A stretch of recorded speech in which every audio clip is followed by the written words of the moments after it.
వాళ్ళు చాలా సీనియర్ ఒక 50 years నుంచి పొలిటికల్ తింటున్నారు. చిన్న మత్తులైన కుటుంబం, నూతన కాల కుటుంబం. 3 times ఎమ్మెల్యే పుంగనూరు 3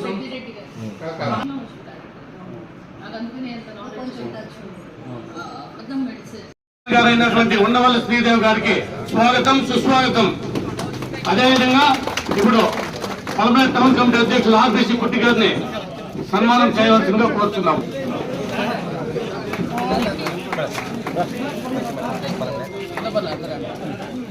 నియోజకవర్గ మహిళా అధ్యక్షులు శివకుమార్ గారు ఉండవల్లి శ్రీదేవి గారిని శాలువాతో సత్కరిస్తున్నారు.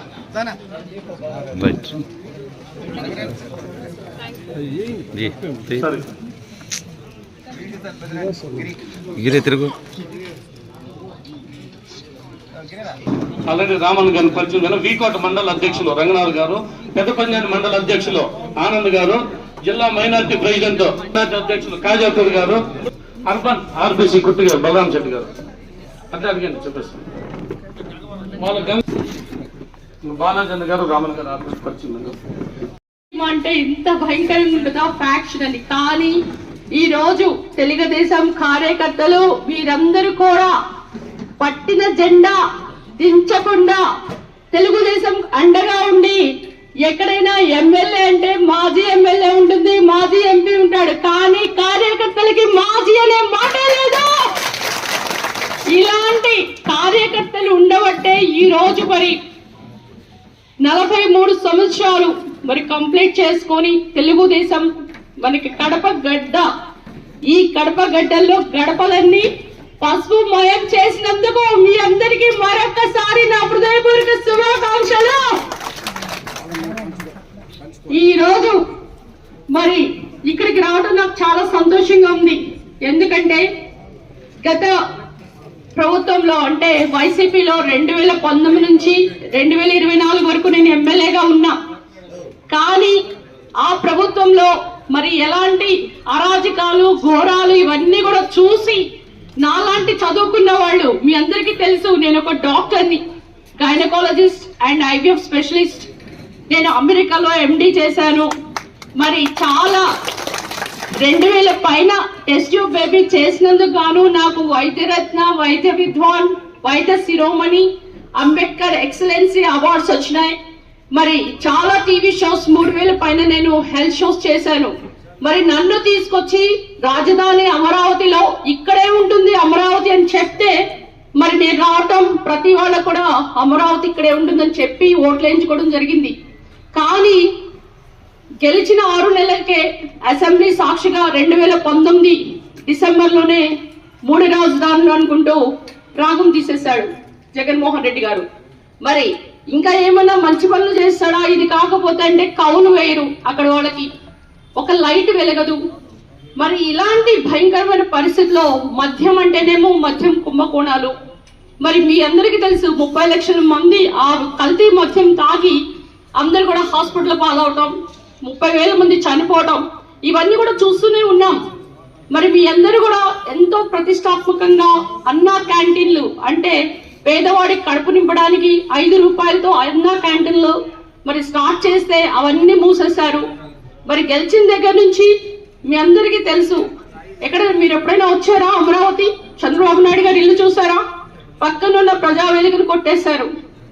ఇవన్నీ చూస్తుంటే అది ఆల్మోస్ట్ 10 కోట్ల పైన ఉంటుంది. నేను ఒకసారి ఢిల్లీ వెళ్ళాను, ఎందుకంటే నాకు అక్కడ కొంతమంది నేను కూడా ఒక కేసు పెట్టడం జరిగింది అక్కడ తెలుగుదేశం వాళ్ళ మీద. ఎందుకంటే నన్ను తిట్టారు వాళ్ళు ఒక భయంకరమైన వర్డ్ యూజ్ చేసి. అప్పట్లో నేను వైసీపీ కనుక నేను ఢిల్లీ వెళ్ళి అక్కడ ఉమెన్స్ కమిషన్ రేఖా గుప్తా గారితో మాట్లాడుతుంటే ఆమె నాకు చెప్పింది ఏంటంటే, చంద్రబాబు నాయుడు గారు ఆయన చాలా విజనరీ కదా, మరి ఆయన కట్టిన ప్రజావేదిక 9 కోట్ల పైన ఉంటే కూలగొట్టడం ఎందుకు? అది వాడుకోవచ్చు కదా వేరే పనులకి అని ఆమె క్వశ్చన్ ఇస్తే నేను అనుకున్నాను, అప్పుడే అనుకున్నాను గెలిచినప్పుడే, అంటే ఒక విజనరీ లీడర్. మనందరికీ ఆయన యొక్క థింకింగ్ అసలు అర్థం కాదు. ఎందుకంటే చంద్రబాబు నాయుడు గారు అంతా హైటెక్ సిటీ, అంటే ఎక్కడో హైదరాబాద్ లో మెట్ట ప్రదేశంలో, అక్కడ నీరు లేని ప్రదేశంలో ఏమి పరిశ్రమలు రావు. అలాంటి చోట ఐటీ తీసుకొచ్చి ఒక హైటెక్ సిటీని ఆయన నిర్మించి 2000 కోట్లతో అది నిర్మిస్తే ఇప్పుడు ఆల్మోస్ట్ 16 లక్షల మందికి ఉద్యోగాలు ఇస్తుంది. ఆయన ఎప్పుడో చెప్పాడు 1995లో విజన్ 2020 అని. ఎవరైనా విన్నారా? మీకు ఒక సంవత్సరం తర్వాత ఏమని చెప్తే ఆ సంవత్సరానికి రాజెవరో రెడ్డెవరో ఏమో అని అలా అనుకునే మెంటాలిటీ మంది. కానీ ఆయన విజనరీ, ముందు చూపు. అంటే భావితరాలకి మనం ఏమందించాలి, మనం బాగుండాలి, మన కుటుంబం బాగుండాలి, నేను బాగుండాలి అంటే అది స్వార్థం. అలా కాకుండా నాతో పాటు చుట్టుపక్కల వాళ్ళు బాగుండాలి, అందరూ బాగుండాలి, రాష్ట్రం బాగుండాలి అంటే అది ఆయన విజనరీ. మరి ఈ రోజు మనకి నవ్యాంధ్రకి 2047 అని చెప్తే మీరు వింటున్నారా? నమ్ముతారా? నమ్ముతారు. ఎందుకంటే మనం ఆల్రెడీ ఒకటి చూసాం హైటెక్ సిటీని. కనుక ఈ రోజు అంత విజనరీ లీడర్ చంద్రబాబు నాయుడు గారు. ఆయన ఆల్మోస్ట్ 43 years ఆఫ్ ఇండస్ట్రీ. ఆయన ఎమ్మెల్యే దగ్గర నుంచి ఇప్పటి వరకు 43 years. ఆయన ఒక అమరావతి ఏంటి, హైటెక్ సిటీ ఏంటి, ఇన్ని కార్యక్రమాలు. అంటే ఒక ఐటీ సెక్టర్ లో మీ అందరికీ తెలియాల్సింది ఏంటంటే అన్న స్వర్గీయ తారకరత్న, నందమూరి తారకరత్న ఎన్టీఆర్ గారు మరి ఈ పార్టీని స్థాపిస్తే ఒక బీజం నాటారు. ఎందుకంటే తెలుగు వారి ఆత్మగౌరవానికి. ఎందుకంటే ఎప్పుడు కూడా తెలుగు వాళ్ళు కాంగ్రెస్ పార్టీ వాళ్ళు వచ్చి కూడా మన గౌరవాన్ని ఎక్కడ తాకట్టు పెడుతున్నారు? ఢిల్లీ పెద్దల దగ్గర తాకట్టు పెడుతున్నారు. కాకుండా మన ఆత్మగౌరవంతో మనం పాలించుకోవాలి, ఎవరో దయాదక్షిణ మనకు వద్దు అని ఆయన ఆ రోజే తిరగబడి మరి తెలుగుదేశం పార్టీని పెట్టి మన ఆత్మగౌరవాన్ని కాపాడితే అప్పుడే అన్నారు మన ఇంటికి శోభనిచ్చేది ఏంటి? పసుపు. మరి మన రాష్ట్రానికి శోభనిచ్చేది తెలుగుదేశం పసుపు జెండా. అదే మన ఆంధ్ర రాష్ట్రం తెలుగు జాతి గౌరవానికి అదొక ప్రతీక. ఈరోజు మనం గర్వంగా చెప్పుకోగలం చంద్రబాబు నాయుడు గారు ఎన్టీఆర్ వేసిన బీజాన్ని ముందుకు తీసుకెళ్లి తెలుగు వారి యొక్క మంచితనాన్ని, తెలుగు వారి యొక్క పట్టుని, అంటే నాలెడ్జ్ ఏ విధంగా ప్రపంచానికే పరిమితం అంటే తెలియజేసిన వ్యక్తి చంద్రబాబు నాయుడు గారు. ఎన్టీఆర్ వేసిన బీజాన్ని ముందుకు తీసుకెళ్లి తెలుగు వారి యొక్క మంచితనాన్ని, తెలుగు వారి యొక్క పట్టుని అంటే నాలెడ్జ్ ఏ విధంగా ప్రపంచానికే పరిమితం అంటే తెలియజేసిన వ్యక్తి నారా చంద్రబాబు నాయుడు గారు. ఈ రోజు మరి లోకేష్ గారిని మీరు చూస్తే ఆయన ఒక ఇనుప ముక్కలాగా, సాన పెట్టిన ఇనుప ముక్క ఏ విధంగా మంట నుంచి భగభగమంటూ వస్తుందో ఆ ఖడ్గంలాగా ఆయన తయారై ఆంధ్ర రాష్ట్రం అనే సునామీలో ఆయన యొక్క సైకిల్ యొక్క తాటికి తట్టుకోలేక 164 ఎమ్మెల్యే టికెట్స్ తెలుగుదేశం పార్టీకి ఇచ్చారు, ఎన్డీఏ కూటమికి. అంటే ఏ విధంగా ఆయన ప్రజా యాత్ర చేశాడు యువగళంతో. మరి అందరూ కూడా తన గళాన్ని, అంటే మన ఆ రోజు ఇప్పుడు చెప్తున్నారు కుప్పం దాటిన తర్వాత ప్రజలు కూడా సరిగా లేరు, అందరూ భయపడుతున్న టైంలో మీ పలమనేరు కాన్స్టిట్యున్సీ నుంచి ఎమ్మెల్యే గారు మోరల్ సపోర్ట్ ఇచ్చి ప్రజలను సమీకరించి మీరందరూ లోకేష్ బాబుకి అండగా నిలిచి మరి మైక్లు ఇలా మాట్లాడటానికి మైక్లు గాని ఎలాంటి ప్రచారం లేకపోతే స్టూల్ ఎక్కి మాట్లాడిచ్చాము అని చెప్తున్నారు.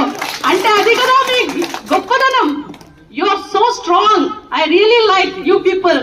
ఇంత గట్టిగా మరి ప్రతిపక్షంలో ఉండి కూడా ఆ సైకోని ఎదుర్కొన్నారంటే, ఆ పిల్ల సైకోల్ని ఎదుర్కొని నేను ఎలా వచ్చానో నాలాగా మీరు కూడా ఉన్నారు కనుక నన్ను అందుకే ఇక్కడ వేసారేమో అనుకుంటున్నాను. కనుక ఈ రోజు నేను చెప్పాలనుకుంది ఏంటంటే చాలా ఉన్నాయి చెప్పడానికి. కానీ మనకి ఈ రోజు మహానాడు గురించి మరి మీ సమీకరణ అవసరం లేదనిపిస్తుంది నాకు. ఇక్కడ మీరే వెళ్తారు. ఎందుకంటే ఇప్పుడే చెప్తున్నారు మేము అందరం కడపలో రూమ్స్ బుక్ చేసుకున్నాము, అందరం వీఆర్ ఆల్ రెడీ అని. కనుక ఈ రోజు మీ అందరూ కూడా మొట్టమొదటిగా ఎక్కువ మంది వెళ్తున్న 5,000 టార్గెట్ ఇచ్చారని చెప్తున్నారు. ఇక్కడ మీకు I think Palamaner mandal municipality, then Vkota, then Pedda Panjadi, then Gangavaram, Baireddipalli. ఇక్కడ నుంచి ఓన్లీ 1,000 పంపిస్తే 5,000 అయిపోతుంది. కానీ చంద్రబాబు నాయుడు గారికి పలమనేరు హోరు వినిపించాలంటే మీరు ఎక్కువ మందిని జనాభాని సేకరించి సమీకరించి పంపించాల్సిందిగా ఈరోజు నేను మీ అందరు కూడా ఒక రిక్వెస్ట్ అనుకోండి, లేకపోతే మీ ఎమ్మెల్యే గారి ఆదేశాల మీద మరి నేను నిన్ననే మాట్లాడటం జరిగింది. ఏం పర్వాలేదమ్మా, మీరుంటే బాగుంటుంది సార్ అన్నాను. ఎప్పుడు కూడా నేను చాలా చోట్ల కూడా జగ్గైపేట వెళ్ళాను. ఐ థింక్ పిఎం మొబిలైజేషన్ కొరకు, తర్వాత ఎంఎల్ సెలెక్షన్ కి మైలవరం వెళ్ళాను. మరి ఇక్కడికి వచ్చినప్పుడు అప్పుడు ఎమ్మెల్యేస్ ఉన్నారు, అందరు ఉన్నారు. మరి నేను ఒక్కదాన్ని ఇలా రిప్రజెంట్ చేయాలి, నేను తెలియదు కదా వీళ్ళెవరికి అంటే, ఏం అవసరం లేదు, మా వాళ్ళు చాలా మంచి వాళ్ళు, మీరు వెళ్ళి మాట్లాడండి, వాళ్ళు అంతా చేసేసుకుంటారని చెప్పారు. కనుక ఈ రోజు నిజంగా అసలు ఎమ్మెల్యే లేకుండా, ఎవరు లేకుండా, మండల అధ్యక్షులు, ఇక్కడ అందరు సర్పంచులు, మీ అందరి క్యాడర్ తో నేను రిప్రజెంట్ చేసి మాట్లాడటం అంటే నిజంగా నేను కూడా ఒక ఎమ్మెల్యే లాగా ఫీల్ అవుతున్నాను. ఈరోజు సంక్షేమ కార్యక్రమాలు 100 పైన ఉన్నాయి, అవన్నీ చెప్తూ ఉంటాయి మీకు. I think it will be too late, ఎందుకంటే మీ అందరికీ తెలుసు పెన్షన్ దగ్గర నుంచి మరి మనం 4,000 ఎలా ఇస్తున్నామో. మరి జగన్మోహన్ రెడ్డి గారు యాక్చువల్గా నాకు ఎందుకు మీరు తెలుగుదేశంకి వచ్చారు అని క్వశ్చన్ అడిగితే, నేను డే 1 ఆయన సంతకం పెట్టిన రోజు నేను చాలా యాంగ్షియస్ గా, ఫస్ట్ టైం ఎమ్మెల్యే, నేను 3 months లోనే నేను డాక్టర్ గా హైదరాబాద్ లో ప్రాక్టీస్ చేస్తున్నా. దాన్ని పిలిచి ఈ యొక్క తాడికొండ అమరావతి క్యాపిటల్ చంద్రబాబు నాయుడు గారు ఇచ్చారు, దానికి మరి మీలాంటి వాళ్ళు వచ్చి ఎడ్యుకేటెడ్ పీపుల్ వచ్చి గెలిపించాలి అంటే నేను చాలా తిరిగి చాలా కష్టపడి గెలిచాం. ఎందుకంటే అక్కడ వచ్చినప్పుడు చాలా మంది చెప్పారు 174 ఎమ్మెల్యే టికెట్స్ ఒక్క సైడ్ అయితే తాడికొండ అమరావతి అనేది సపరేట్ అని. నాకు చాలా అప్పుడు ఇదేంటి నాకు తెలియదు, ఇది లాస్ లో ఉన్నదా అని చాలా మంది అన్నారు. శ్రీదేవి గారు ఓడిపోవటానికి వచ్చారని. అక్కడ తెలుగుదేశం సైడ్ నుంచి కానీ వైసీపీ నుంచి నేను గెలుస్తానని ఎవరు అనుకోలేదు. కానీ నేను గెలిచినప్పుడు అందరూ చాలా ఆశ్చర్యపడిపోయారు కూడా, ఎలా గెలిచింది మా 3 నెలలు వచ్చి రాజధాని టికెట్ అని. అయితే నేను చాలా ఫస్ట్ టైం అందరూ చెప్తారు 20 సంవత్సరాలు 30 సంవత్సరాలు కష్టపడితేనే పార్టీలో టికెట్లు వస్తాయని. మీకు ఎలా వచ్చారేమో, మీకు రెడ్ కార్పెట్ వేసి మరి టికెట్ ఇచ్చారు, మీరు గెలిచేశారు అంటే నేను చాలా అంటే యాంగ్షియస్ గా ఏం సైన్ పెడతాడో జగన్మోహన్ రెడ్డి గారిని చూస్తే. ఆయన మొట్టమొదటి సంతకం దేని మీద పెట్టాడు చెప్పండి, మీరు ఎవరైనా తెలుసా? పెన్షన్. ఆయన చెప్పిన వాగ్దానం ఏంటి? 3,000. అక్కడ పెట్టింది ఏంటి? నేను అప్పుడే డిసప్పాయింట్ అయిపోయాను ఆ రోజే. ఇదేంటి అసలు అంటే మాట తప్పను మడమ తిప్పను, విశ్వసనీయత విలువలు, ఇదేంటి ఫస్ట్ సంతకంలోనే ఎక్కడ విశ్వసనీయత ఉంది అని ఆ రోజు అనుకున్నాను నేను. ఇదేదో పోయాను చాలా వచ్చేస్తుంది కానీ, ఎందుకంటే మనం ఒక్క మాట చెప్పినప్పుడు కనీసం 10 చెప్తే ఒక్కడన్నా ఆ రోజు మనం ప్రమాణ స్వీకారం చేసిన రోజున్నా కరెక్ట్ సంతకం పెట్టాలి కదా. 250 250 250 పెంచుకుంటూ పోయి 5 ఏళ్లకి 3,000. తర్వాత చెప్పిందండి నేను 3,000 కంటే ఇంకా పెంచలేను, వేరే వాళ్ళు అసలుకి తెలుగుదేశం పార్టీ చంద్రబాబు నాయుడు అంటే మోసకారి, ఆయన అసలు పెంచడని చెప్పాడు. ఇప్పుడు ఏమైంది? 4,000 మీరు పోయి డైరెక్ట్ గా ఇస్తున్నారా? చంద్రబాబు నాయుడు గారు డైరెక్ట్ గా పోయి మరి లబ్ధిదారులు ఇంట్లో కూర్చొని వేసి టీ తెచ్చుకొని టీ ఇచ్చి ఆయన తాగి మరి 4,000 ఇచ్చి మరి 3,000 బకాయిలు కూడా మొత్తం కలిపి 7,000 ఇచ్చామా లేదా? ఆ రోజు నేను మంగళగిరిలో ఉన్నాను లోకేష్ గారి దగ్గర. అంటే ఇవన్నీ చూస్తుంటే మనకి ఒక వైబ్ ఉంటుంది. మనం కొంతమంది మనుషుల పక్కన కూర్చున్నప్పుడు వీళ్ళు నెగిటివ్ ఆర్ పాజిటివ్ మనకి ఎలాంటి వైబ్ వస్తుంది. కొంతమందిని చూస్తుంటే మనకి అసలు మాట్లాడబుద్ధి కాదు, కొంతమంది చూస్తుంటే వీళ్ళు ఏం చెయ్యరు, they are always some people they are all very depressed. ఏం మాట్లాడినా కొంచెం ఇది కాదనేసి, ఆ కాదే వైసీపీ. ఎందుకంటే చంద్రబాబు నాయుడు గారు ఒక విజనరీ అయితే జగన్ ఒక ప్రిజనరీ. అవునా? చంద్రబాబు నాయుడు గారు కన్స్ట్రక్షన్ చేస్తే ఈయన డిస్ట్రక్షన్. సో అన్ని మీ పిల్లలకి ఆపోజిట్ వర్డ్స్ మీరు నేర్పించుకోవచ్చు. ఇక్కడే చిన్నప్పుడు మనం చదవలేదు, అర్థాలు అవన్నీ పర్యాయ పదాలు ఉంటాయి కదా. సో ఒక పర్సన్ ని మనం నమ్మాలి అంటే ఆయన చేసిన ఏంటి విధి విధానాలు ఎలా ఉన్నాయి, ఆయన చేసిందంటే మా నాన్న వైఎస్ రాజశేఖర రెడ్డి గారు ఆయన చేసిన ఆరోగ్యశ్రీ, ఆయన చేసిన పథకాలు మళ్ళా మీకు తీసుకొస్తాను అని ఆయన చేసిన పాదయాత్రలో మరి ఎవరైనా అడ్డుకున్నారా? ఆ రోజు నేను కూడా నడిచాను ఆయనతో. మరి అడ్డుకోకుండా అలా ఫ్రీ హ్యాండ్ ఇచ్చి మరి ఎక్కడ కూడా చంద్రబాబు నాయుడు గారు అప్పుడు అడ్డుకుంటే పాదయాత్ర జరిగేదే కాదు. కానీ ఈ రోజు లోకేష్ గారి పాదయాత్రను అడ్డుకున్నారా అంటే ప్రతిదీ మీకు చూస్తే కంపేర్ అండ్ కాంట్రాస్ట్. సో ఒక పర్సన్ ఎలాంటి వాడు అనేది మీకు తెలుస్తుంది. సరే, మద్యం మీ అందరికీ తెలుసు. ఎలాంటి మద్యం ఇచ్చారు? మేము అప్పుడు ఎమ్మెల్యేస్ ఉన్నప్పుడు మద్యం అనే దుకాణాల్లో ఎవరుండేవారో తెలుసా? All MTech, BTech, engineer student. ఇదేంటి ఇక్కడ సూపర్వైజర్స్ వీటికి ఇలాంటి వాళ్ళు అంటే ఆయన ఇచ్చిన ఉద్యోగాలు ఎంత? మెగా డిఎస్సి అని చెప్పాడు. మెగా డిఎస్సి ఇదేంటి చంద్రబాబు నాయుడు గారు 16,000 నేను వస్తే 20 లక్షలు పైన ఇస్తానని చెప్పాడు. ఇచ్చాడా? ఎవ్రీ ఇయర్ జనవరిలో జాబ్ క్యాలెండర్ వదులుతానని చెప్పాడా లేదా? మెగా డిఎస్సి ఇస్తానడు లేదా? కానీ జనవరి వచ్చినప్పుడు ఆయన ఏ క్యాలెండర్ వదిలాడు? సాక్షి క్యాలెండర్ వదిలాడు. ఎక్కడ కూడా డిఎస్సి ఒక్కడ ఉద్యోగం రాలేదు. అదే చంద్రబాబు నాయుడు గారు చూస్తే ఆయన టెన్యూర్ లో ఆల్మోస్ట్ 1996 నుంచి మొదట 2014 వరకు and you have lot of 46 lakhs పైన టీచర్స్ కు ఉద్యోగాలు వచ్చినాయి. ఆయన సపోజ్ ఇక్కడ ఎంతమంది ఎస్సీస్ ఉన్నారో నాకు తెలీదు. ఈ ఎస్సీ ఎస్టీ పథకాలన్నీ కూడా 27 పథకాలు దొంగలో తొక్కేసి ఎస్సీ సప్లై నిధులు అన్ని కూడా ఏం చేశాడు? డైవర్ట్ చేసేసుకున్నాడు. ఉంటుంది ఒక మోడర్న్ జైల్ టైప్ లో ఉంటుంది. రోజు నేను దాన్ని చూసుకుంటే వస్తా. ఇక్కడ ఈయన దగ్గర నేను ఎమ్మెల్యేగా ఉందనిపిస్తుంది. అంటే అసలుకి మనిషి ఒక సైకాలజీ, ఒక సైకోలాగా ప్రతి వాడని కూడా హింసించటం, ప్రతి దాంట్లో కూడా ఇసుకలైతేనేంటి, మద్యం అయితేంటి, పంచభూతాలను దోచుకో ఎప్పుడు కూడా వాళ్ళు ఒక పేరు చెప్తే మీలాంటి వాళ్ళు వచ్చి Jaganmohan Reddy garu suppose so and so person మీ పేరు రామచందర్, నేను రామచందర్ అని ఆయన చెప్తే ఏంటన్నా రామచందర్ ఏంటన్నా అంటే ఆయన మైండ్ ఇక్కడ ఉండదు.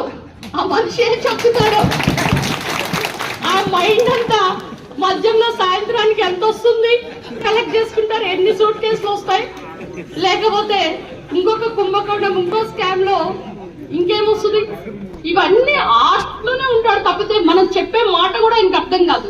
నేను ఒకసారి ల్యాప్టాప్ లో మొత్తం తాడికొండ కావాల్సిన అన్ని రాసుకొని మొత్తం పవర్ పాయింట్ ప్రజెంటేషన్ తీసుకెళ్లి ఇవి కావాలి మాకు, ఈ డ్యామ్ కావాలంటే ధనంజయ రెడ్డి అన్న కొంచెం చూడన్నా అంటున్నాడు. అంటే అసలు సీఎం ఎవరు అంటే మనం చెప్పే ఒక ఎమ్మెల్యే చెప్పే మాట ఆయనకి అర్థం కాదు, వినిపించదు, నాలెడ్జ్ లేదు. సో ఇవన్నీ చూస్తుంటే ఏంటంటే ఎవరికి కూడా ఆయన న్యాయం చేయడానికి రాలేదు. ఆ వైసీపీ గూండాలు 420 బ్యాచ్ బాధపడటానికే ఆయన సీఎం అయ్యాడు. ఆ నలుగురు మనుషులు ఆయన చుట్టూ కోటరీ ఉన్నారే వాళ్ళు కనీసం సర్పంచ్ ఒక వార్డ్ మెంబర్ కూడా గెలవలేరు. వాళ్లే డిక్టేట్ చేస్తారు. మరి ఇలాంటి అరాచకం, ఇలాంటి ఒక ధృతరాష్ట్రుడు పాలన టైప్ లో ఎలా అయిందో మీ అందరికీ తెలుసు. 5 సంవత్సరాలు నరక యాతన, ప్రజలందరూ కూడా ఎవరు కూడా నోరు విప్పి మాట్లాడలేని పరిస్థితి. ఇప్పుడు కొత్తగా వాళ్ళు అంటారు ఈ రెడ్ బుక్ అనుకుంటూ, అంటే ఆల్వేస్ టిట్ ఫర్ టాట్ ఉంటుంది కదా. సో వాళ్ళు చేసిన అన్యాయాలు, అఘాత్యాలు ఈ రోజు బయటకు తీస్తుంటే ఈ రోజు వీళ్ళేంటో తెలుగుదేశం వాళ్ళు ఏం కేసులు పెడతారో, అక్రమ కేసులు, అసలు వాళ్ళకి ఏం తెలియనట్లు. అంటే ఆమ్నేషియా అంటారు మెడికల్ టర్మ్లు, అంటే ఒక గజినీ లాగా వాళ్ళు చేసినవన్నీ మర్చిపోయి కొత్తగా కేసులంట, జైలు అంట, అసలు వాళ్ళు మాట్లాడుతున్న మాటలు వింటుంటే చాలా అసలు వీళ్ళేనా మొన్నటి వరకు పాలించింది, వీళ్ళేనా అందరినీ బొక్కలేసి కొట్టిందని. సో వీళ్ళు చేసే పనులు ఎలా ఉంటాయో మీ అందరు గమనించారు. సో గొప్ప మ్యాండేట్ ఇచ్చారు. ఈ రోజు సుపరిపాలనతో మన ప్రభుత్వం ఎన్డీఏ కూటమి ముందుకెళ్తుంది. ఆల్మోస్ట్ 100 సంక్షేమ కార్యక్రమాలు ఈ రోజు ఇవ్వటం జరిగింది. సూపర్ 6 ఆ పథకాలు కూడా పెన్షన్ అయితేనేంటి, తర్వాత తల్లికి వందనం పడబోతుంది, బస్సులు కొన్నారు, గ్యాస్ సిలిండర్స్ ఇచ్చాము. సో ఏమి ఇవ్వలేదు అంటారు. 1 year లో జగన్మోహన్ రెడ్డి గారు చేసింది ఓన్లీ 250 రూపాయలు పెంచడం తప్పితే ఆయన చేసిందేమీ లేదు. కనుక ఈ రోజు ఇంత గొప్ప పాలన అందిస్తున్న నారా చంద్రబాబు నాయుడు గారు మొన్ననే పిఎం మోడీ గారితో 74 సంక్షేమ వాట్ ఈస్ రోడ్స్ అవన్నీ మొత్తం కలిపి పెద్దవైతే 15, వాటన్నిటికీ 49,000 కోట్లు శాంక్షన్ చేసి అమరావతి కూడా రేపు మీరు ఒక 2 years లో వస్తే ఇన్నర్ రింగ్ రోడ్ తో మీరు చాలా తొందరగా విజయవాడ నుంచి డైరెక్ట్ గా 15 నిమిషాల్లో కూడా రాగలరు. సో ఇంత మంచి పథకాలు, ఇంత మంచి డెవలప్మెంట్, అభివృద్ధి, సంక్షేమం రెండు కళ్ళగా చంద్రబాబు నాయుడు గారు ఎంతో గొప్పగా పాలిస్తున్నారు. కనుక ఈ రోజు మరి మన ఎస్సీ సోదరులు కూడా చెప్తున్నాను, మనకి 341 కోట్లు వచ్చినాయి. సో అవి కూడా తొందరలో మనకి ఆటోస్ ఏంటి, తర్వాత కార్, ఎందుకంటే మీకు అందరికీ తెలుసు గత ప్రభుత్వంలో ఒక్క సంక్షేమ కార్యక్రమం ఎస్సీస్ కి లోన్స్ కూడా ఇవ్వలేదు. ఎప్పుడు కూడా డ్రైవర్ గానే చుట్టం తప్పితే ఆయన చేసింది ఏంటంటే ఎస్సీలకి, దళితులకి, నా ఎస్సీ, నా బీసీ, నా మైనారిటీస్ అనుకుంటూ దళితులకి నేను మేనమామని చెప్తాడు. కానీ దళితులు ఎవరైతే కుళ్ళబడుస్తారో, ఎవరైతే దమనకాండ చేస్తారో ఆ దళితులను మాత్రం ఈయన అండగా ఉంటాడు. అదే నందిగాం సురేష్ అనే వ్యక్తి మాజీ ఎంపీ ఉద్దండ్రాయపాలెంలో ఇసుకలు తోలుకునే ఉన్నాడు 24/7. ఆయన జైల్లో ఉంటే ఈయన పోయి పరామర్శిస్తాడు. అంటే ఒక జైలు పక్షి ఇంకో జైలు పక్షిని పరామర్శిస్తున్నాడు. ఇదా న్యాయం? సో ఈ రోజు ఎస్సీస్ కందాల్సిన సంక్షేమ కార్యక్రమాలు ఏవైతే వాళ్ళు ఆపేశారో అవన్నీ కూడా మనము రివైవ్ చేస్తున్నాం. మరి గొప్పగా మనకి NSKFDCలో ఇన్నోవా కార్లు, JCPలు చాలా పథకాలు కూడా రాబోతున్నాయి. మరి ఉపాధి హామీ పథకాలు, బెస్ట్ అవైలబుల్ స్కూల్స్ ఇవన్నీ కూడా మళ్ళా వస్తాయి. ఎవరైతే దళితులకున్న 12,000 ఎకరాలు ఎస్ఐడ్ ల్యాండ్స్ ను వాళ్ళు దోచుకున్నారో అవన్నీ మళ్ళీ మీకు తిరిగి ఇప్పిస్తాం. అంతేకాకుండా పేదలు అందరూ కూడా చాలా మంది ఎస్సీస్ కూడా IAS, IPS అవ్వాలని కోరుకుంటారు. వాళ్ళందరూ కూడా ఇప్పుడు వాళ్ళకి IAS ట్రైనింగ్ సెంటర్స్ దగ్గర నుంచి విదేశీ విద్యా కార్యక్రమాలు చాలా కూడా తీసుకొస్తున్నాం. కనుక ఇన్ని పథకాలతో మనము ఈరోజు ముందుంటూ ఎస్సీలకి ఎవరైతే వాళ్ళని కుళ్ళబడిచారో, సుబ్రహ్మణ్యం లాంటి డ్రైవర్ని డోర్ డెలివరీ చేసి, మీ అందరికి తెలుసా, మీకు సపోజ్ సిటీలో ఇక్కడ జొమాటో ఉందా,